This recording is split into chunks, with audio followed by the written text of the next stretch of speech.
Hi guys, कैसे हैं आप सब। स्वागत है आपका आज के इस नए वीडियो में। मेरा नाम है अंकित और आप देख रहे हैं साइंस शाला।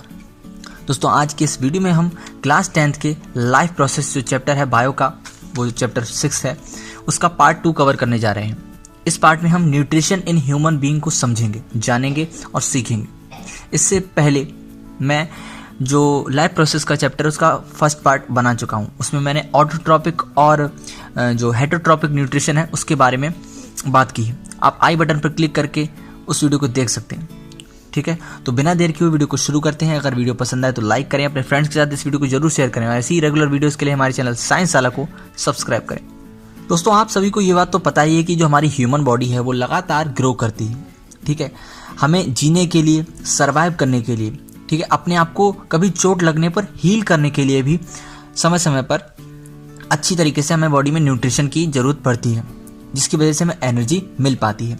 तो वो क्या न्यूट्रिशन है जो हमारी बॉडी में जिनकी ज़रूरत रहती है, नीड रहती है, वो हमने यहाँ पर लिख रखे हैं और एक एक करके जानेंगे कि सबके अलग अलग क्या क्या वर्क हैं, क्या क्या फंक्शंस हैं, उन्हें हमें क्यों चाहिए होता है। ठीक है, सबसे पहला नंबर आता है कार्बोहाइड्रेट्स का। ठीक है, तो जो कार्बोहाइड्रेट्स होते हैं वो क्या होते हैं? Main source of energy. ठीक है, अगर बॉडी में हमें काम करने के लिए कहीं एनर्जी चाहिए तो डायरेक्टली एनर्जी हमारे लिए कार्बोहाइड्रेट्स ही प्रोवाइड कराते हैं। दोस्तों, कार्बोहाइड्रेट 3 तरीके के होते हैं। क्या होते हैं? 3 तरीके के होते हैं।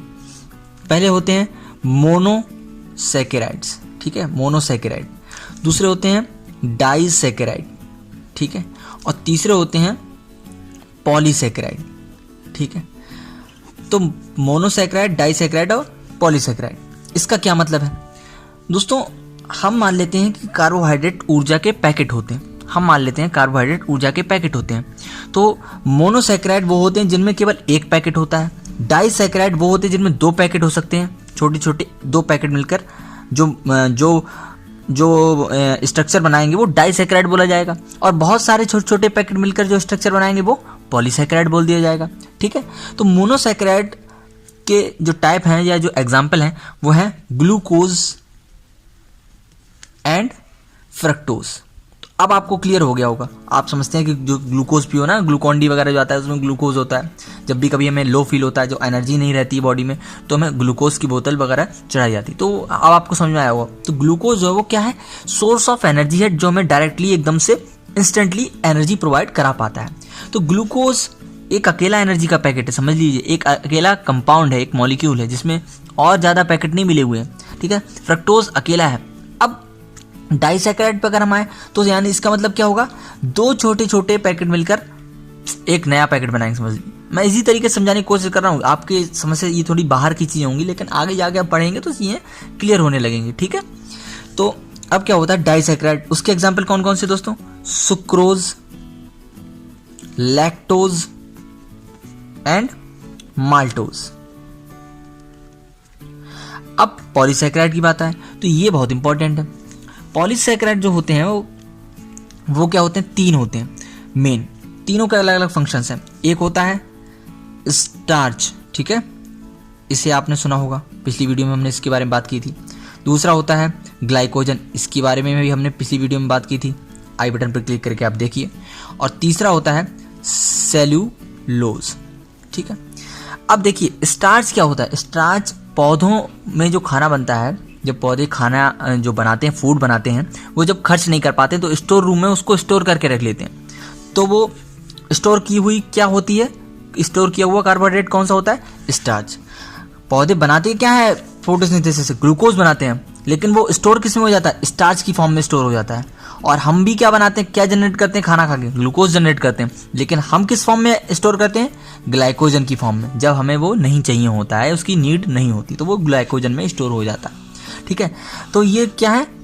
कार्बोहाइड्रेट की पॉली फॉर्म है, पॉलीसैकेराइड बोले जाते हैं। और ऐसी एक सेलुलोज भी एक एग्जाम्पल है, जिसकी जो बॉडी में कभी कभी जो मेम्ब्रेन वगैरह होती हैं, झिल्लियां वगैरह, वो भी कहीं ना कहीं बनी हुई होती हैं। तो ये होती है कार्बोहाइड्रेट का काम। ठीक है, तो हो गई कार्बोहाइड्रेट की बात। अब करते हैं फैट्स की बात। ठीक है, बहुत इंपॉर्टेंट बात बताई थी मैंने, ये सब आपको कहीं नहीं मिलेगी। फैट की बात।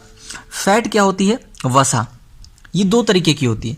एक होती है सैचुरेटेड और एक होती है अनसैचुरेटेड। एक होती है सैचुरेटेड फैट, एक होती है अनसैचुरेटेड फैट।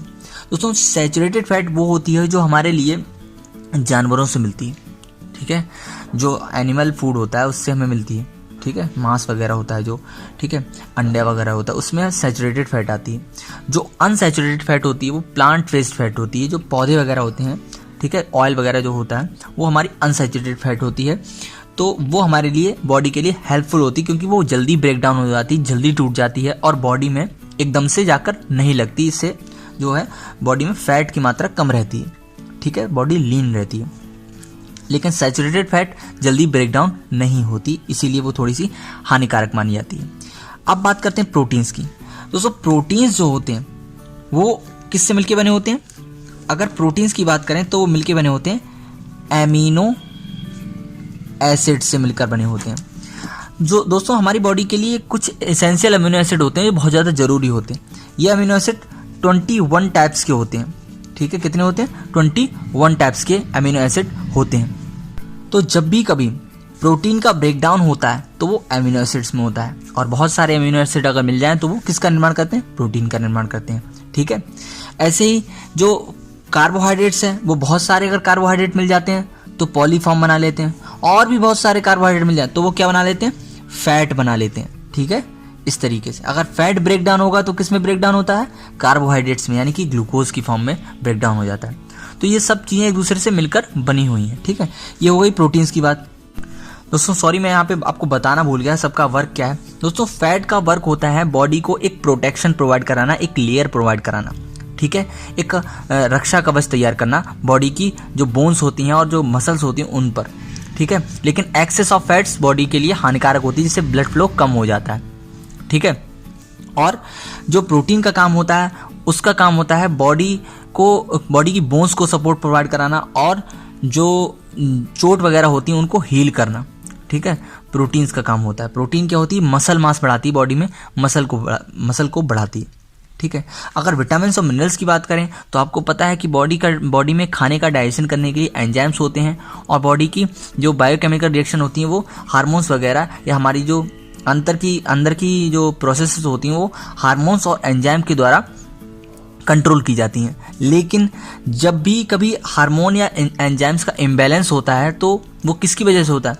वो विटामिन्स और मिनरल्स जब कम या ज़्यादा हो जाते हैं तब ऐसी समस्याएं उत्पन्न होती हैं। तो विटामिन्स और मिनरल्स का काम होता है बॉडी में जो बायोकेमिकल रिएक्शंस होती हैं उनको अच्छे तरीके से चलाते रहना, उनको कंट्रोल करना, उनको मैनेज करते रहना, ठीक है। आपने देखा होगा कि विटामिन्स और मिनरल्स की मात्रा बॉडी में बहुत कम चाहिए होती है, लेकिन एसेंशियल होती है। बहुत कम चाहिए लेकिन चाहिए ज़रूर। जब भी वो कमी होती है तो हमें एक्स्ट्रा विटामिन्स की गोलीज और मिनरल वगैरह लेने पड़ते हैं, डॉक्टर हमारे लिए रिकमेंड भी करते हैं। तो इसलिए विटामिन्स और मिनरल जरूरी होते हैं। अगर इसके एग्जाम्पल की बात करें तो विटामिन्स आपको पता ही है, विटामिन ए, विटामिन बी के काफ़ी टाइप होते हैं, V1, V2, V3, ठीक है। और उसके बाद vitamin C, vitamin D, vitamin E, vitamin K, vitamin B12, ये भी काफ़ी इंपॉर्टेंट होता है। तो सारे विटामिन काफ़ी एसेंशियल होते हैं।